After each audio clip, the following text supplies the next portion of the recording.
بسم الله الرحمن الرحیم. سلامونه، احترامات قدرمندو.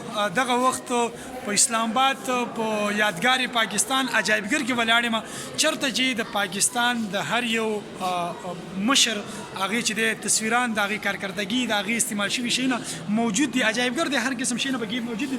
دغه ته پښتانه ځوانان هم را سره ولاړ دي او چې دغه شان دی ویډیو موږ سره موږ تاسو سره دا ویډیو کوم خو تاسو نه څه درځي څه درځي څه پکې وایي. موږ دغه ویستو چې قائد اعظم زموږ دپاره ډېره قرباني ورکړې ده او الله دې هغه سه خاورې مو بخي او الله دې هغه سه ډېر ښه وکړي. الله دې هغه سه ډېر ښه وکړي. قائد اعظم د پاکستان چې دی ګټلې ده بالکل دا لکان وایي قائد اعظم سه دې الله ښه وکړي او د هغه سره دې الله پاک د هغه خاورې مو بخي، ولې چې یو ښکلی پاکستان یې موږ ته جوړ کړی دی. به هر حال لکه څه شعر شاعري دله درځي،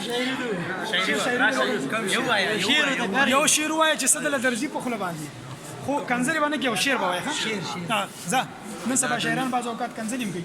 وایه ته دنیا ساجیبه غوندې چکر خوري، دا دنیا ساجیبه شانتې عجیب غوندې چکر خوري. وایه دا دنیا ساجیبه غوندې چکر خوري چې د سر سړی جوړېږي هغه سر.